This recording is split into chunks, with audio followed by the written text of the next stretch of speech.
Pessoal, todo mundo ligado aí? Vamos orar?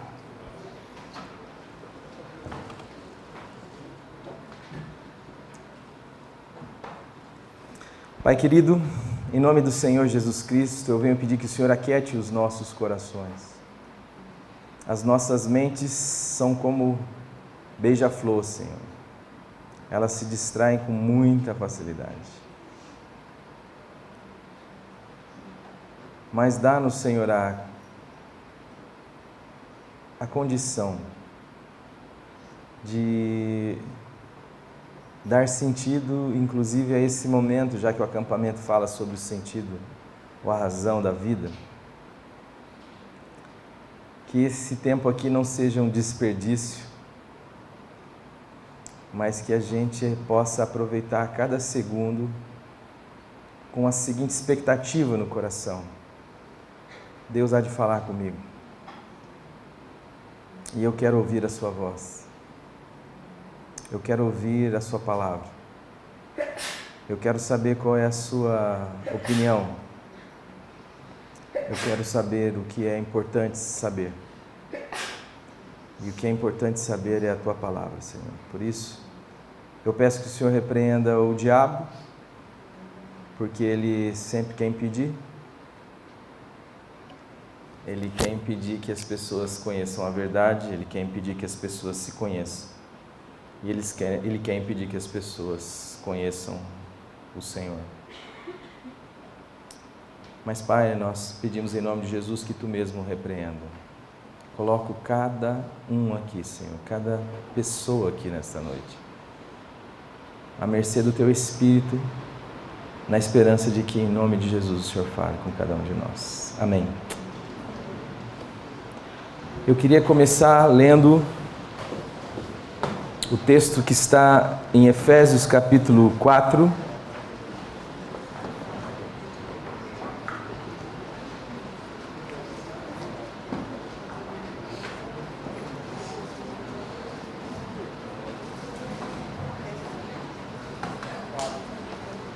Efésios capítulo 4, o versículo 17.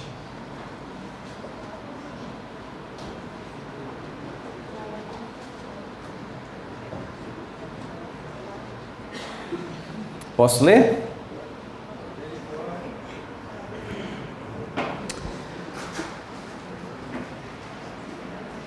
Isto, portanto, digo, e no Senhor eu testifico, que não mais andeis como também andam os gentios, na vaidade dos seus próprios pensamentos. Isto, portanto, digo e no Senhor testifico, que não andeis mais, como também andam os gentios, na vaidade dos seus próprios pensamentos, obscurecidos no entendimento, alheios à vida de Deus, por causa da ignorância em que vivem e pela dureza dos seus corações. Paulo está escrevendo à igreja em Éfeso e ele tem um recado para essas pessoas, e esse recado ele é chancelado, ele é sustentado com a invocação de Deus. Não é um recado qualquer, não é um aviso comum. Eu falo isso para vocês e eu testifico isto para vocês no Senhor. O que eu estou querendo dizer para cada um de vocês? Não andem. Não andeis ou não sejais como aqueles que não têm absolutamente nenhuma relação com Deus. Não andeis como os gentios. E como andam os gentios? Eles andam na vaidade de seus pensamentos. Quando você olha para a construção do pensamento humano, ele se torna em vácuo, em vazio, em vaidade. Não tem absolutamente nenhum propósito ou sentido efetivo diante de toda a realidade. Toda a sabedoria humana é considerada por Deus como loucura. Então, quando nós começamos a pensar sobre o sentido da vida, nós precisamos pensar sobre os pensamentos que nos habitam, sobre os valores em que a nossa mente funciona, sobre como eu avalio a vida, como eu valorizo a vida e como isto impacta a minha maneira de ser e de agir em relação a mim mesmo, em relação aos outros e em relação a Deus. Porque a sua maneira de pensar impacta direto na sua maneira de ser. E se a sua maneira de pensar for vaidade, é impossível a sua vida ter significado e sentido. Porque ela está construída em cima de valores que são como vento, vazios. É um sopro. Então, quando nós vamos pensar no sentido da vida, qual a razão da minha vida, a primeira coisa que eu preciso entender é que tipo de valor eu carrego dentro de mim. Porque esses valores têm o poder de impactar o meu comportamento. Isso é o que nós chamamos de cosmovisão. O conjunto desses valores da minha mente tem o poder de determinar a minha vida. Então, se dentro da minha cabeça entrou um sofisma, entrou um valor que diz assim: o dinheiro é a coisa mais importante do mundo, por exemplo. Isto vai ter um impacto profundo nas suas relações. Isto vai ter um impacto profundo na maneira como você cria os seus filhos, na maneira como você lida com as pessoas, na maneira como você trata o seu próprio corpo, a sua existência, as coisas que você é capaz de fazer para poder concretizar este valor que está colocado na sua mente. Por causa disso, a gente sacrifica relacionamentos, sacrifica vida, saúde, nós sacrificamos a criação dos nossos filhos, nós sacrificamos a nossa energia, nós somos capazes de sacrificar a nossa honestidade. Quando nós olhamos para o Congresso Nacional, quando nós olhamos para o vexame em que o nosso país está mergulhado, nós estamos nos acostumando com algo que tem calejado a nossa consciência, tirado de nós a esperança, porque pessoas entenderam que o poder, que o dinheiro é a coisa mais importante das suas vidas, ainda que elas não admitam isso.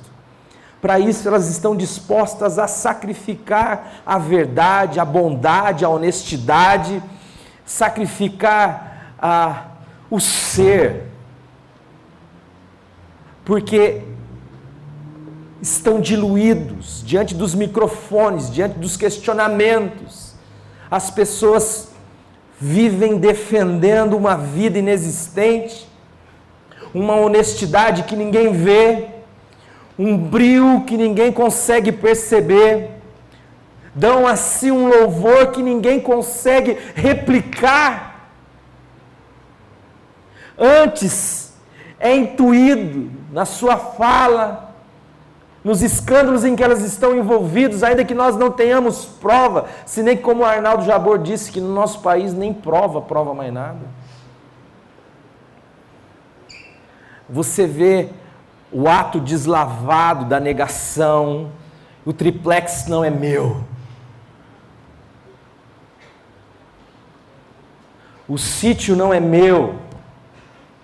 Eu sou a alma mais honesta desse país.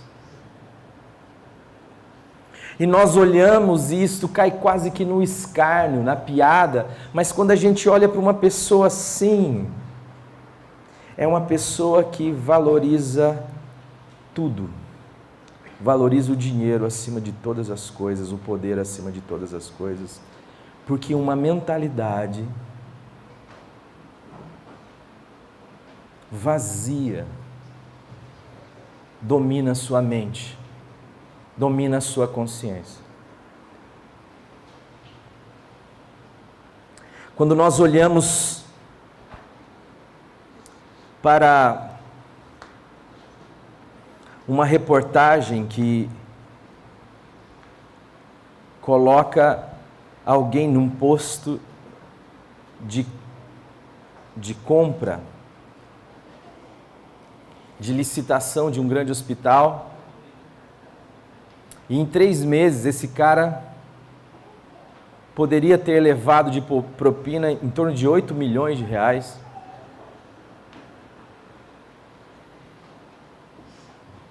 Enquanto isso, pessoas morrem no hospital. Enquanto isso, as pessoas não têm vaga. Enquanto isso, as pessoas são atendidas na rua. Enquanto isso, as pessoas não são atendidas. Enquanto isso, a ambulância não chega lá. Como que alguém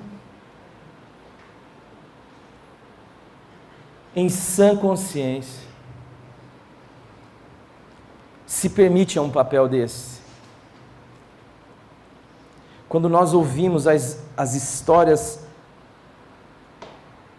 que nos chegam, da corrupção que nos cercam, e que cada dia nos enoja mais olhar a televisão, mas se bem que a gente está quase entrando naquele cinismo que diz fazer o que a vida é assim mesmo. Tudo isso é a partir de um pensamento que entrou, de um valor que entrou, e que pode entrar também na minha e na sua vida. E Paulo está enfatizando aqui. Eu quero avisar, eu quero dizer a vocês, e eu quero testificar no Senhor, não andeis, como também andam os gentios, na vaidade dos seus próprios pensamentos, porque eles ficaram obscurecidos no seu entendimento. O que é obscurecido no entendimento? São incapazes de compreender.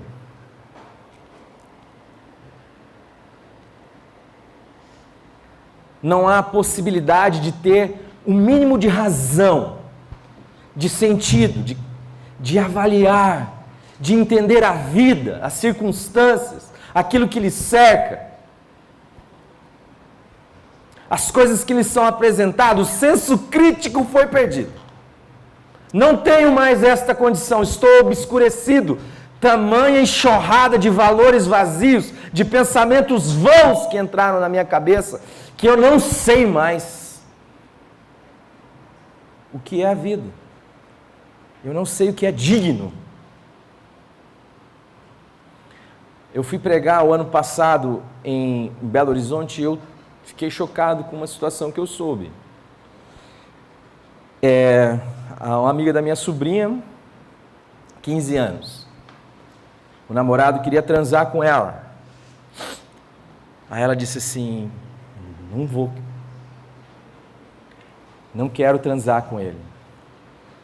Mas não queria transar com ele não porque ela não se achava preparada para aquele momento do ponto de vista dos seus valores. Ela não queria transar com ele porque ela era virgem. E ela estava morrendo de medo que o seu namorado descobrisse que ela era virgem. Então ela teve uma ideia fantástica. Ela falou assim: eu vou fazer o seguinte, eu vou dar um chapéu no meu namorado, e eu vou pra night.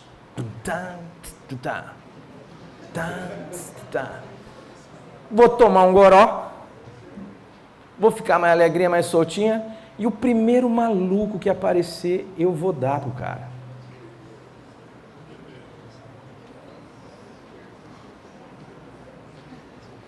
E aí, na próxima vez que o meu namorado quiser então se relacionar comigo, eu vou falar, então beleza. Aí ele vai perceber que eu não sou virgem e vai ficar tudo tranquilo. Só que nesse interim,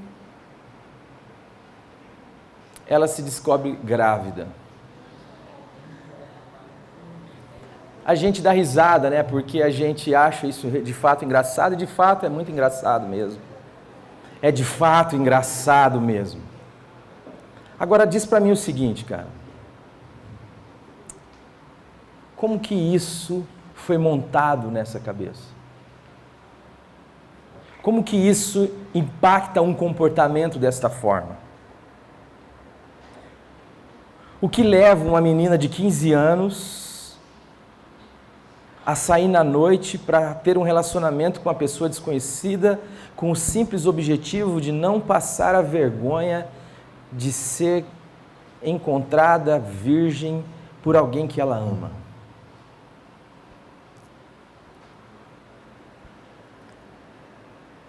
Pensamento, valor. Vocês estão entendendo o que eu quero dizer? Você quer pensar na sua vida? Você quer saber se a sua vida tem algum sentido? Alguma razão de ser? A primeira coisa que você precisa avaliar é que tipo de pensamento habita a sua mente. Que tipo de valores. Porque o mundo está despejando de forma moral ou imoral valores.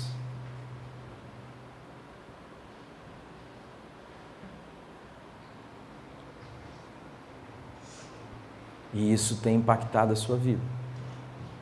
E Paulo está dizendo assim, os caras não conseguem mais compreender. Eles estão entenebrecidos no seu entendimento e eles estão alheios à vida de Deus. A coisa que mais me impactou, eu estava conversando com o pessoal logo no início da minha conversão, e quem me conhece aqui sabe que eu não tenho essa ideia carola. Mas quando no início da minha conversão, que eu chegava na balada, um dia o Senhor me fez flutuar no processo. E eu falei assim, Deus não está aqui. Mas não que Deus não está ali, porque Deus enche céus e terra. E nós precisamos saber o seguinte, que se Deus sai do processo, aquele negócio explode. Uma vez eu fui na casa de um amigo almoçar, e tinha um camarada que ficou com vontade de tomar uma cerveja preta. E nós saímos para comprar a cerveja preta e paramos em frente a um boteco. Eu fiquei do lado de dentro, fiquei no carro. E o meu amigo entrou. E eu comecei a olhar o boteco, cara, era um domingo.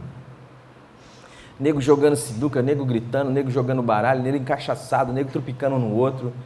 Eu falei assim, Deus está ali. Se Deus sair desse boteco aqui, esse boteco explode. Os negros se matam, se arrebentam. Mas não era essa a ideia de que Deus não estava. O que chocou meu coração era que Deus não era cogitado na consciência daquelas pessoas. Eu flutuava e eu olhava aquele bando de gente na balada, e eu olhava e eu falava assim, será que aquele ali está pensando em Deus? Será que aquele ali está pensando em Deus? Será que aquele ali fala com Deus? Será? Não. E era uma aridez. Não havia cogitação de Deus, estavam separados da vida de Deus. Pessoas de bem, pessoas, sei lá, estão ali se divertindo. Mas entende o que eu quero dizer? Paulo está dizendo assim, não sejais como os gentios, na vaidade dos seus pensamentos, entenebrecidos no seu entendimento, incapazes de compreender a vida, incapazes de compreender a manipulação que acontece de um mundo que jaz no maligno e que quer sorver a sua energia para manter o mundo rodando. e que é anticristo, antideus, anticruz, antigraça, que só quer a sua energia, que o dia que a sua energia acabar, você não interessa mais nada para esse sistema, que quer a sua beleza quando você a possui, que quer a sua inteligência quando você a tem, que quer a sua força de mão de obra, que quer o seu consumo. Para isso te coloca numa religião desde criança. Porque as nossas escolas, as nossas universidades, as nossas faculdades têm se configurado numa sinagoga que embute na sua cabeça pensamentos, valores anti-Deus, anticristo, antigraça. Nós sentimos vergonha no meio acadêmico de falar de Jesus, de pensar em realidades como bondade, verdade, honestidade, respeito, respeitar o outro. Tudo isso aí se tornou piegas, se tornou medíocre, porque nós abraçamos um darwinismo social que não tem espaço para os fracos. E nós queremos ser fortes, enquanto Jesus diz assim: eu sou um impotente. Nós queremos ser reconhecidos, enquanto Jesus diz assim: não diga nada a ninguém. Nós queremos ser os melhores, enquanto Jesus diz assim: eu vim buscar o rabutalho, eu vim me importar com os doentes, eu vim chamar pecadores. E tudo isso sacralizado pela religião, pela igreja, pela cultura evangélica, que dá apoio a um pensamento que parece bom, mas que no fundo mergulha a minha e a sua vida numa estrutura que não tem absolutamente nenhum sentido. Por quê? Porque você está separado da vida. Então a primeira coisa que nós precisamos entender em nome de Jesus são os valores que habitam a nossa consciência, os pensamentos que fazem com que eu me comporte como eu me comporto, que tem usurpado a minha consciência. Eu estava atendendo uma moça e ela me disse assim: pastor, eu não consigo tratar a minha mãe com afeto, eu não consigo ter 5 minutos de conversa com a minha mãe, ela logo me tira do sério, e eu sou muito grossa com a minha mãe. Mas eu não queria ser assim. Eu queria tratar a minha... Ela não merece o que eu faço. Ela não merece ser tratada do jeito que eu a trato. Mas eu não consigo tratar de um outro jeito. O que é isto? Preste atenção. Alguém que se expressa como uma consciência livre e que diz assim: eu não quero fazer o que eu faço, mas que ao mesmo tempo enche a boca para dizer: eu não consigo ser eu. Eu estou dominada por algo que está fora de mim, por um valor, por um pensamento, por uma consciência fora de mim, e que me leva a agir do jeito que eu ajo. Eu encontrei outra dizendo assim: pastor, eu não consigo ficar só. E por isso ela se enfiava nos relacionamentos mais esdrúxulos. Por quê? Porque algum valor entrou na sua mente. Eu encontrei outra com 43 quilos, os cabelos caindo,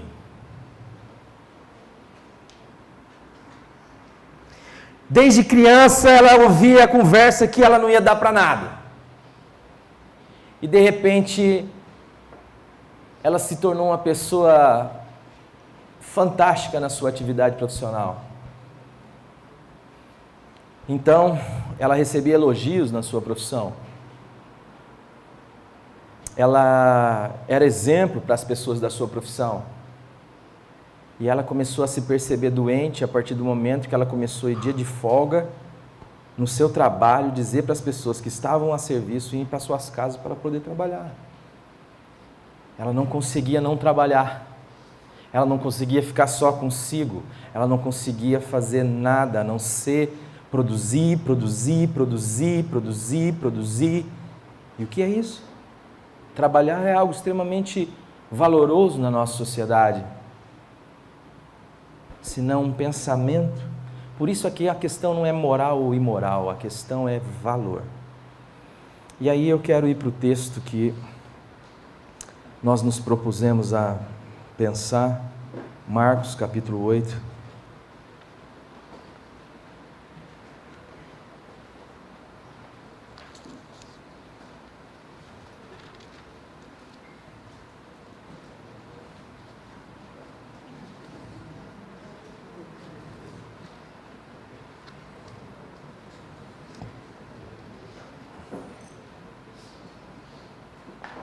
Eu vou ler também a partir do verso 27. Então Jesus e os seus discípulos partiram para as aldeias de Cesaré de Filipe, e no caminho perguntou-lhes: que dizem os homens que eu sou? O que o pessoal está falando aí de mim?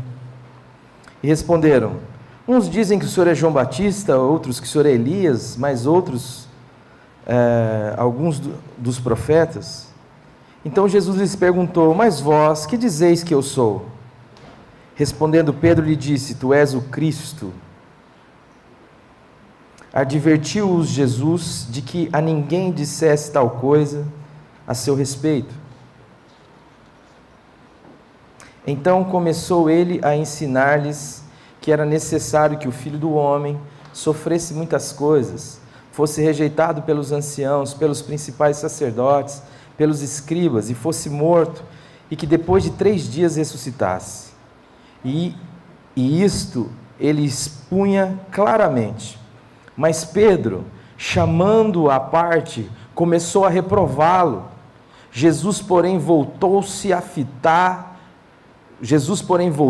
e fitando os seus discípulos, repreendeu a Pedro e disse: arreda-te, Satanás, porque não cogita das coisas de Deus, e sim das coisas dos homens.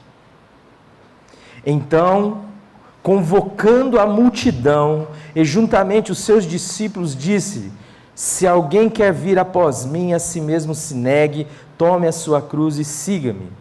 Quem quiser, pois, salvar a sua vida, perdê-la-á, e quem perder a vida por causa de mim e do Evangelho, a salvará. Que aproveita o homem ganhar o mundo inteiro e perder a sua alma? Ou que daria o homem em troca da sua alma? Bom, é interessante porque Jesus está numa cena aqui. Ele está numa cena e ele quer saber o que as pessoas pensam acerca dele. E ele pergunta para os seus discípulos: mas a impressão que eu tenho da cena, eu não sei qual que é a imagem que você faz, mas é que Jesus não está muito interessado. Ele está simplesmente jogando uma isca, ele está provocando uma relação. Ele está dizendo: o que a pessoa fala de mim? E aí os caras falam: uns dizem que o senhor é Elias, que o senhor é João Batista, que o senhor é um dos profetas. E ele nem liga para esse troço, ele não questiona esse troço, mas ele se volta aos seus discípulos e diz assim: e vocês? O que vocês dizem que eu sou?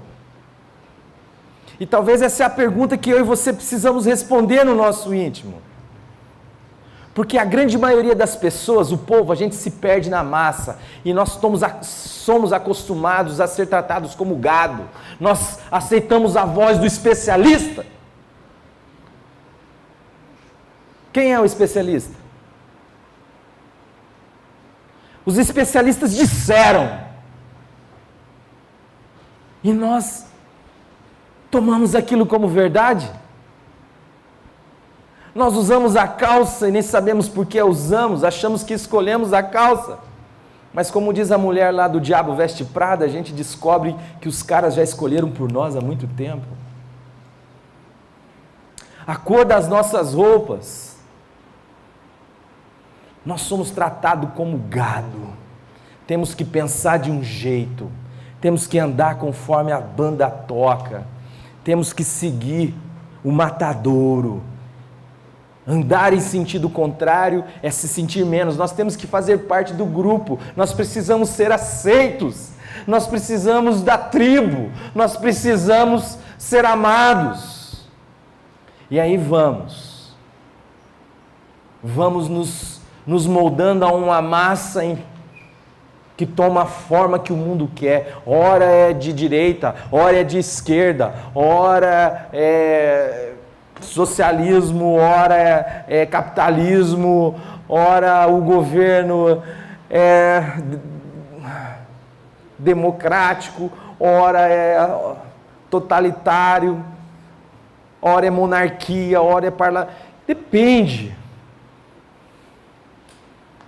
Cada momento se sai com a estrutura que de fato salvará o mundo. A Revolução Industrial veio para poder salvar o mundo. A tecnologia e a educação salvaria o mundo.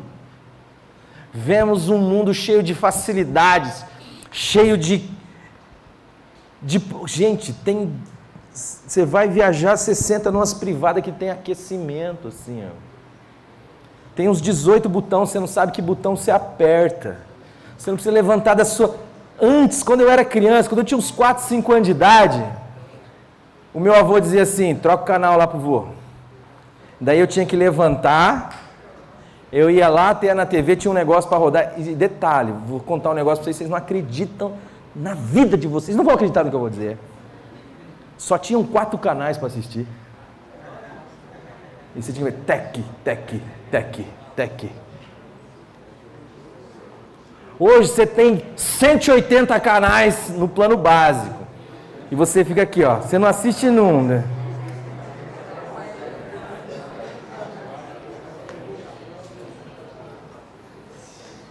Mas a vida está cada dia mais vazia de significado, sentido, relação.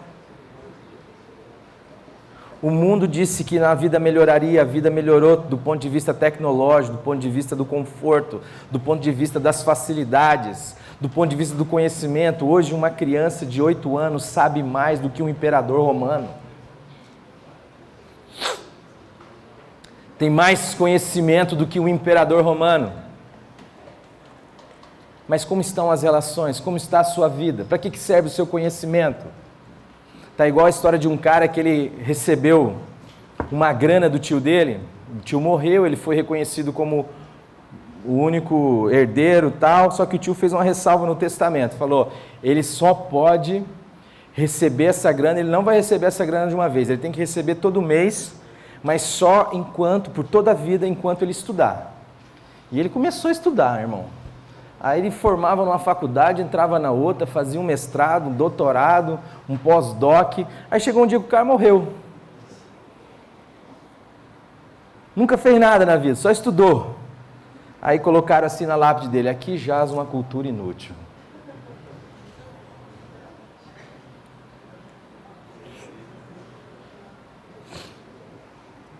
O que o povo diz que eu sou? O povo diz, gente. O povo fala qualquer coisa, mas eu quero dizer para você, o olhar de Deus para você é um olhar direcionado. Deus conhece você pelo nome, Deus te chama pelo nome, Deus quer o seu coração, Deus quer relacionamento com você, Ele não quer te pôr no gado. Ainda que você tenha uma família grande, que você é chamado para uma família grande, Deus é aquele que sabe o nome de cada estrelinha do céu. Deus é aquele que não cai um pardalzinho se Ele não falar, pode cair. E Ele fala assim, que dirá você? Você tem noção do quanto Deus te ama?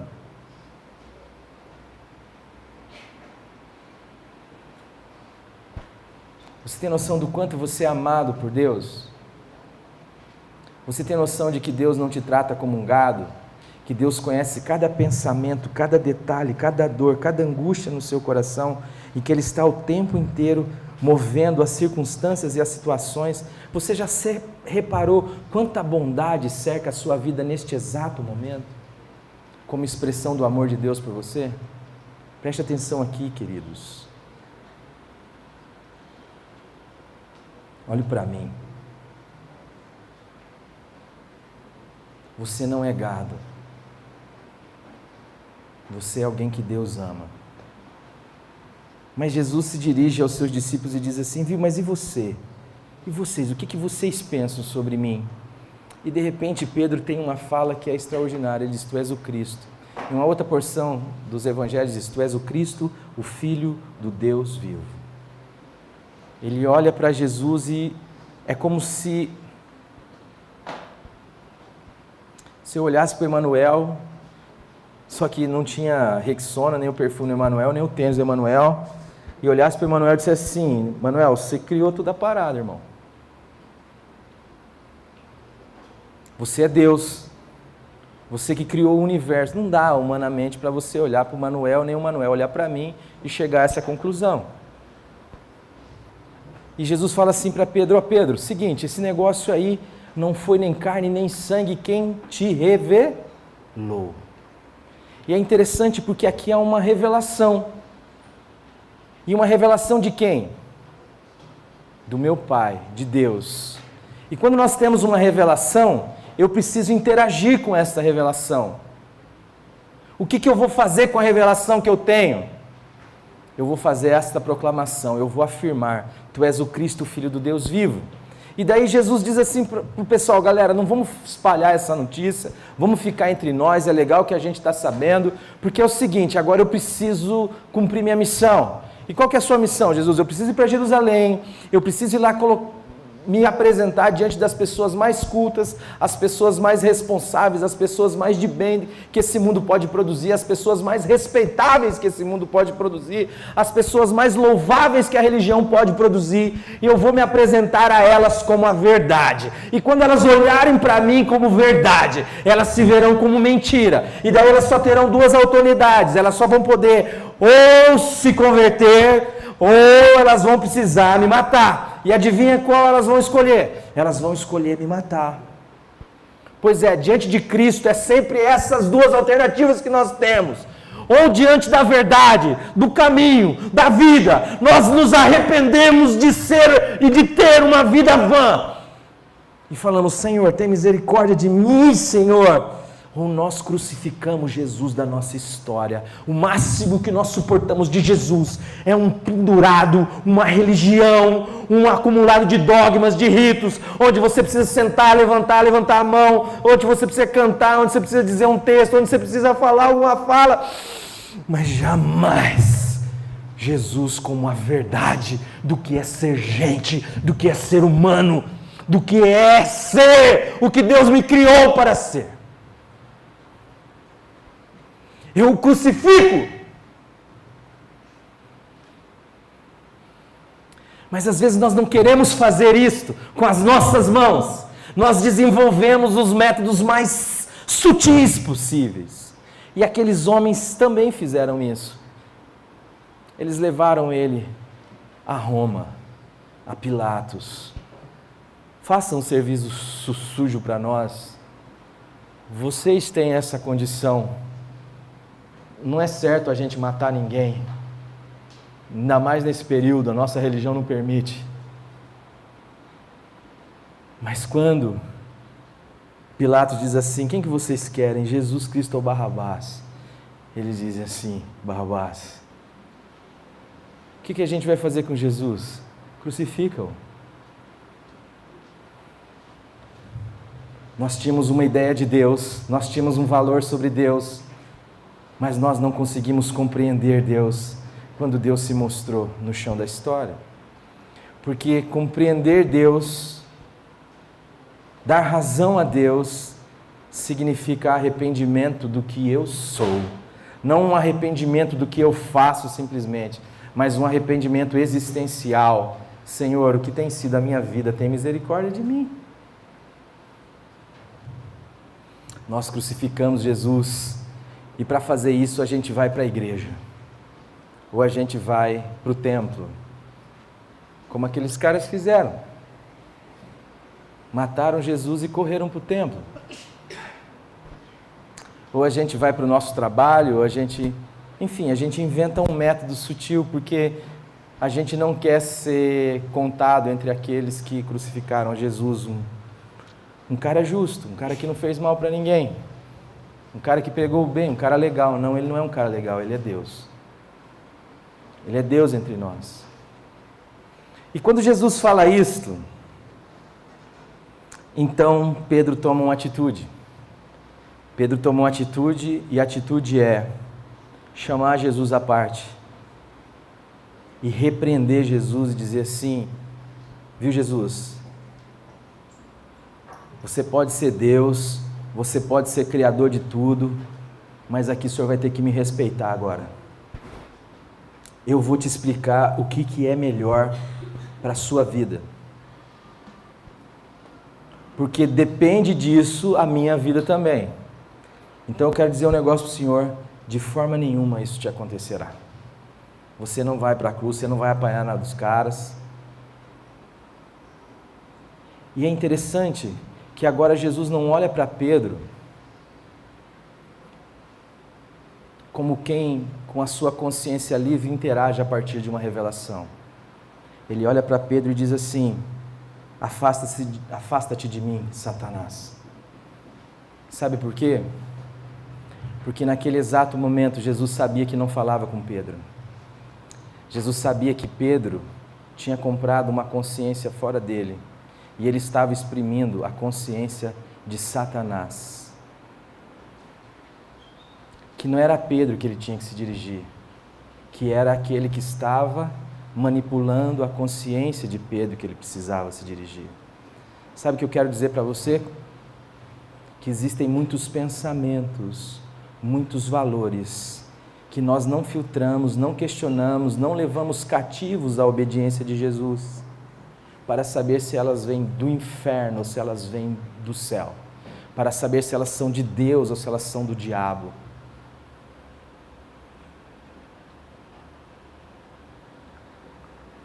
Mas eu quero dar uma dica aqui para vocês. Coloque em Jesus, invoque o nome do Senhor. E você saberá de onde vem o pensamento que tem escravizado você e o seu comportamento. E a partir disso, Jesus começa a dizer: eu vou convocar a multidão. Antes eu não queria falar com a multidão, saber a opinião da multidão, mas agora eu quero chamar a multidão. Sabe por quê? É uma vocação global. Mas eu não quero chamar só a multidão, eu quero chamar também os meus discípulos. Sabe por quê? Porque os meus discípulos também estão sujeitos a esse tipo de coisa. Eu quero chamar todo mundo, eu quero envolver todo mundo no meu chamado. E ele começa então a explicar algumas coisas. Ele diz assim: se alguém... Então, convocando a multidão e juntamente com seus discípulos, disse: se alguém quer vir após mim, a si mesmo se negue, toma a sua cruz e então siga-me. Você quer de fato seguir a Jesus? Você quer de fato saber a verdade? Você quer de fato ser discípulo de Jesus? Então, a base para essa relação a primeira coisa que nós precisamos entender é a negação da própria vida. Sabe por que Pedro não queria que Jesus fosse para a cruz? Porque ele sabia que seguindo alguém que acaba na cruz, ele não tem como ter outro destino. Se você segue Jesus, você irá parar numa cruz. Mas nós não queremos perder a nossa vida. Mas eu quero dizer para você, esta vida que nós não queremos perder, ela já está perdida.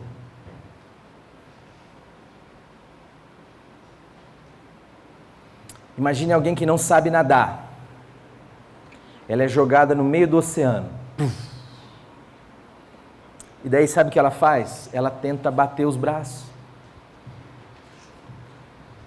Por quê? Porque ela não quer perder a própria vida. E sabe o que ela faz? À medida que ela bate os braços, ela dispensa mais energia e aproxima cada vez mais a sua morte. Se talvez ela simplesmente sossegasse, relaxasse, a água a sustentaria. Mas ela tenta salvar a vida. E à medida que ela tenta salvar a vida, ela está mais próxima de perder a própria vida. Esta vida que nós queremos salvar, ela já está condenada à morte. Preste atenção aqui no que o Morango está falando. Essa vida que nós queremos salvar, ela já está condenada à morte. Não tem como salvar essa vida.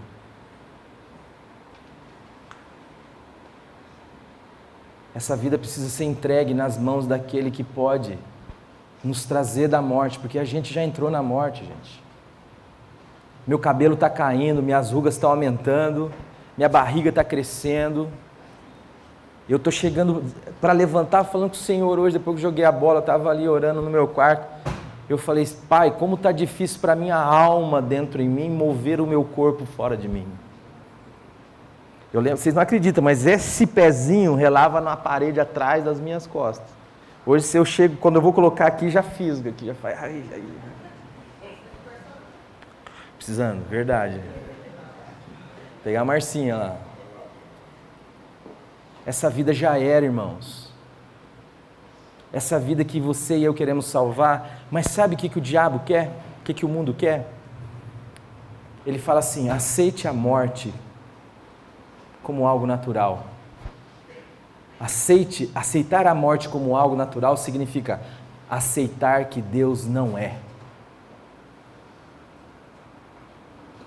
E aceitar que a sua vida não tem propósito, que a sua vida não tem razão de ser.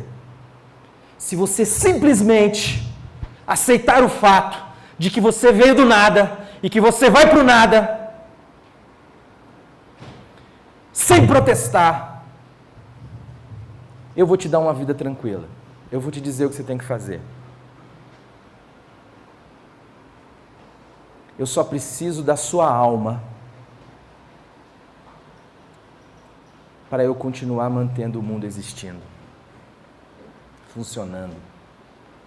Simplesmente aceite a morte como algo natural e o fato de que sua vida não tem absolutamente nenhum valor nem propósito, que você nasceu do nada e que você vai morrer, e daí a única coisa que lhe sobra é as migalhas que eu te darei, se você simplesmente aceitar a ideia. Eu escrevi algo que vai amanhã para vocês lá, e eu quero ler aqui. Perder a alma não é simplesmente uma questão para o além. Além disto, tem o aqui e o agora. Para tentar salvar a nossa vida, precisamos nos sujeitar a uma série de coisas e de contingências que estão fora de nós, ditas pelos poderosos deste mundo, que nos prometem sossego e prosperidade, ou até mesmo o mundo inteiro, se aceitarmos a morte com naturalidade, ou seja, o fato de que nossa vida não tem sentido algum, e o apossamento de nossas almas sem protesto.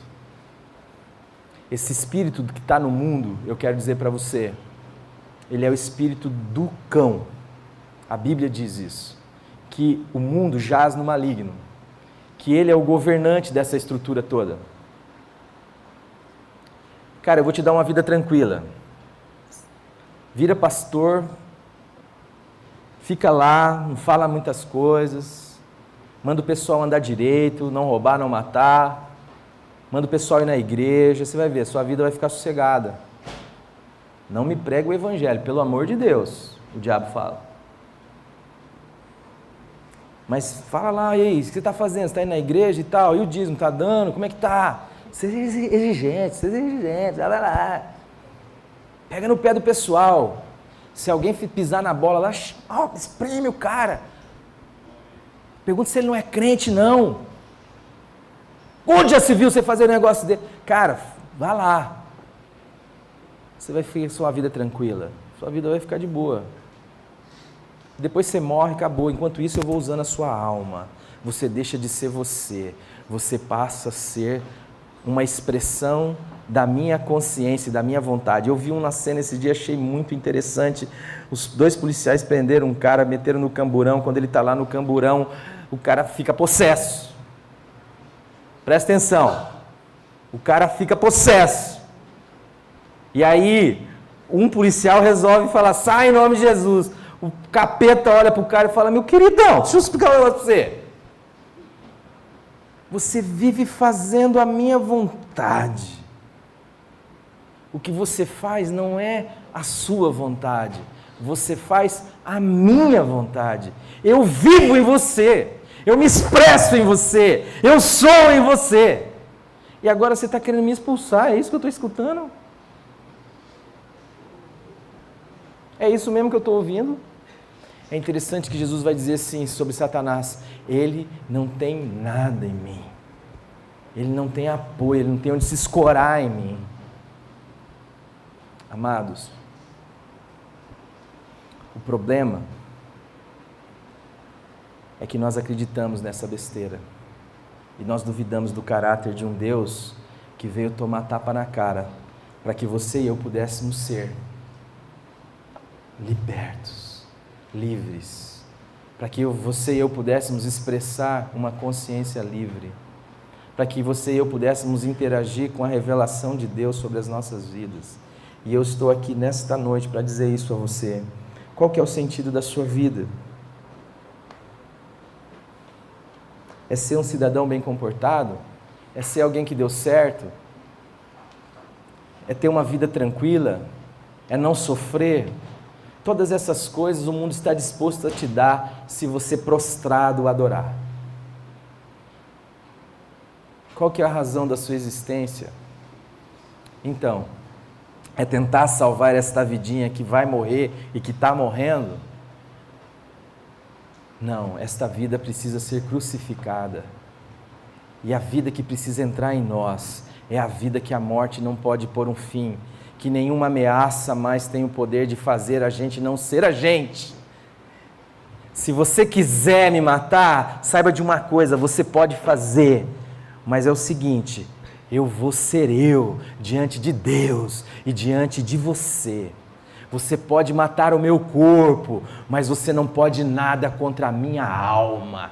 A minha alma quer ser, e Cristo verteu o seu sangue para que eu pudesse ser. E eu quero dizer a você que quer ser em mim, que quer fazer a minha cabeça, que quer tratar a minha vida como se eu fosse gado: eu não lhe pertenço mais, eu sou do Cristo. Cristo pagou pela minha vida, Ele me libertou para eu ser, ainda que isto custe a minha paz, ainda que isto custe a minha tranquilidade, ainda que isto custe a minha vida, eu ressuscitarei.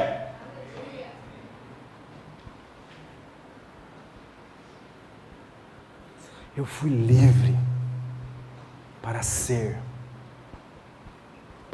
eu. Deus me salvou de ser a vida inteira algo que eu não sou, de ter a minha alma surrupiada, aprisionada. E a sua alma quer ser. A sua alma não suporta não ser. É por isso que você adoece, é por isso que você precisa ir para o psicólogo, é por isso que você precisa tomar remédio, é por isso que você somatiza, é por tudo isso. Porque nada neste mundo satisfazer as suas paixões, os seus mimos, satisfazer todo o desejo voltado para você mesmo, jamais trará significado e sentido, porque o sentido da sua vida é Deus. E o sentido da sua vida é a relação com seu Pai. Mas o seu Pai não deixará isso por menos.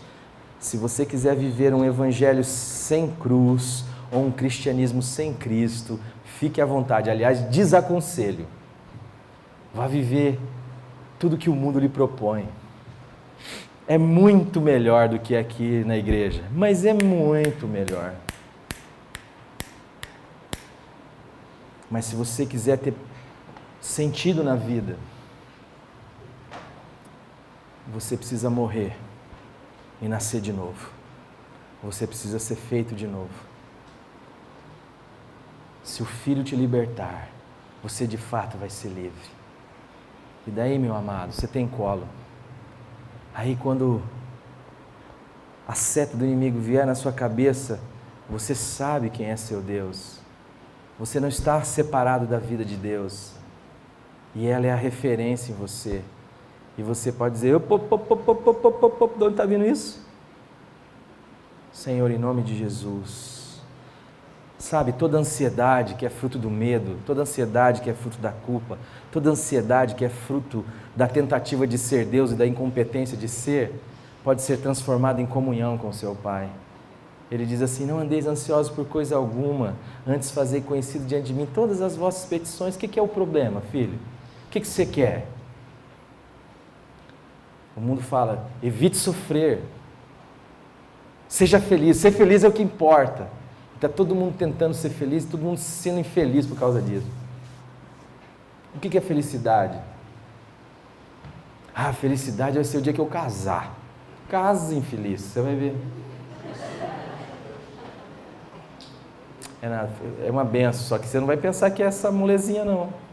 Ah não, felicidade é o dia que eu passar no vestibular. Passe infeliz, você vai ver. Vai ser no dia que eu fizer o meu mestrado agora. Você faz o doutorado. Faz. Irmãos, entendam. Faz mesmo, estudem tal. Mas façam isso como vocação. Façam isso em Deus, com Deus. Compartilhe a vida, a história. Sabe aquilo que o Salmo 37:5 vai falar? Entrega o teu caminho a Deus, confia nele. Sabe lá o que Romanos 12 diz? Não vos conformeis com este mundo, mas sede transformados pela renovação da vossa mente, do vosso entendimento. Metanoia. Evangelho. Não dá para dizer assim, eu sou crente. E a gente permitir que esses pensamentos habitem e governem a nossa vida e o nosso comportamento. A minha vida tem sentido porque Deus veio ser em mim, porque não vivo mais eu, mas Jesus Cristo vive em mim. E a vida que eu vivo na carne agora, no chão da história, eu vivo-a pela fé daquele que me amou e assim mesmo se entregou por mim. E sabe por que ele fez isso? Para você poder ter sentido na vida. Para que nada que você faça, ou seja, a morte ponha um fim. Para que você tenha a garantia de que você agora é um eterno filho ou filha de Deus. Amém? Eu quero falar com você agora que tem vivido aí. Tem vivido, mas não sabe nem de onde veio, nem o que está fazendo, nem para onde vai. Talvez você é aquele que vem na igreja desde criança, participa dos acampamentos.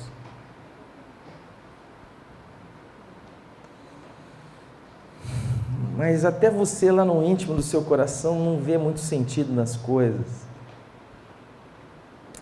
Talvez você esteja cansado, querendo ser o que o mundo cobra de você.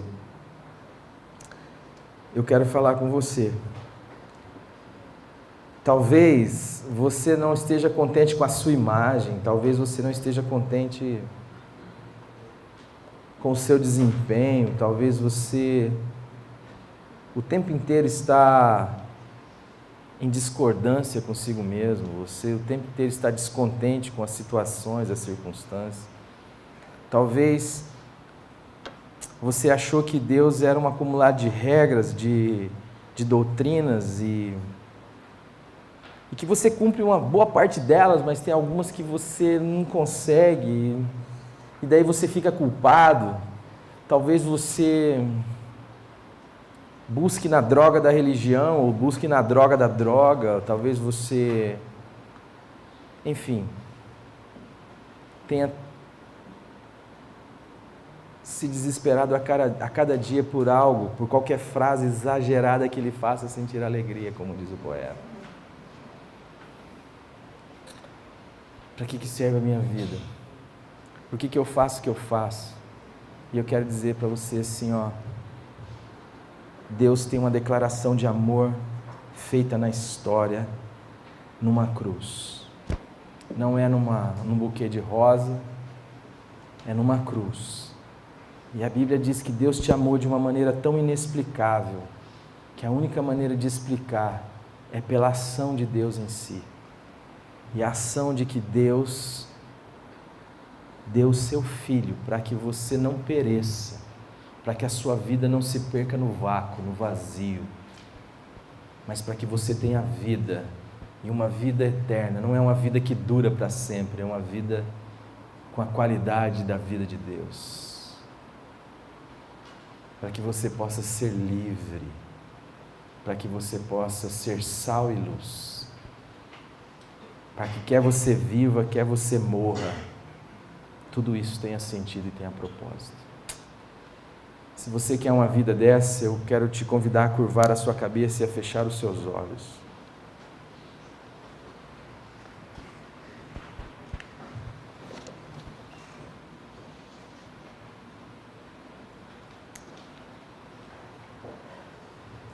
Pai bendito, obrigado porque o Teu Espírito é aquele que sonda mentes e sonda os corações. E o Senhor sabe, Pai, discernir neste momento cada coraçãozinho que está derramado, Senhor, na Tua presença, clamando de Deus a Tua misericórdia, que reluta com a cruz como o próprio Jesus relutou, dizendo: Pai, se for possível, afaste de mim esse cálice sem que eu beba. Mas que mesmo relutante, Senhor, esta pessoa está nesta noite para dizer assim: seja feita a Tua vontade, não a minha. Ela quer abrir mão da Sua vontade. Ela tem um projeto, Pai, ela tem um plano, ela já traçou a vida dela, ela já sabe o que é melhor para ela. Ela está até disposta a lhe ensinar a fazer o que ela acha que deve ser feito. Mas ela quer abrir mão, Senhor, desse projetinho dela, ou dele. Essa pessoa quer abrir mão, Pai, e quer dizer assim: venha a mim o Teu reino, seja feita a Tua vontade. Em nome de Jesus, eu só lhe peço, Paizinho, que o Senhor abra os olhos dela, que ela possa ver, Senhor, o Teu reino, e que ela possa ser cheia do Teu Espírito Santo, que ela possa se perceber amada, que essa pessoa possa ter a convicção dada pelo Teu Espírito de que ela rompeu contigo, mas que é tempo para o arrependimento, que o Senhor está de braços abertos como o pai da parábola, que o Senhor está disposto a dar uma roupa nova, a dar um anel novo, a dar uma sandália para os pés e a começar uma festa, que o Senhor está disposto a dar a ela uma nova história. Pai, em nome de Jesus, eu peço que o Senhor derrame pelo Teu Espírito o Teu amor nesse coração agora, que ela seja convencida de que na cruz do Calvário aquilo só foi possível porque o Senhor é um Deus que, ainda que tenha todo o poder, buscou a sua identidade no amor. Pai, eu peço que nesse momento o Teu Espírito Santo esteja desatando cada amarra, cada cadeia que tem aprisionado a vida desta pessoa, Senhor, a uma vida voltada para si mesmo, para o seu umbigo, para os seus desejos. Ela não consegue dizer não a ela, mesmo que ela perceba maldade no seu ato. Tamanha é a escravidão. Mas eu quero confessar a palavra do Cristo, que diz que se o Filho vos libertar, verdadeiramente sereis livres.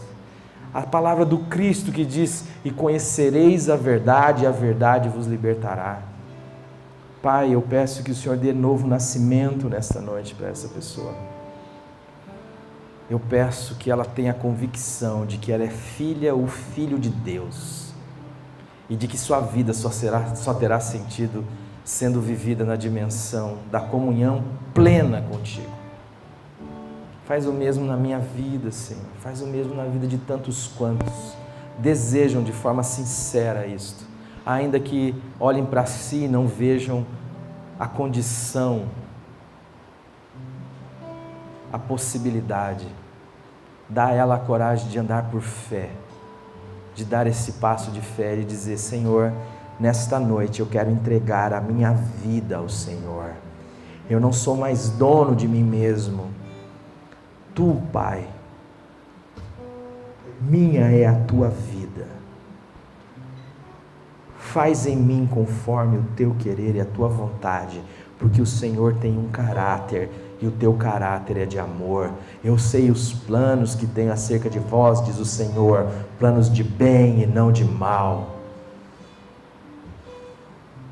Pai, em nome de Jesus, opera nesta noite a liberdade e a vida de verdade, e nos livra da ilusão de uma vida sem sentido, vazia, e que a morte porá um fim.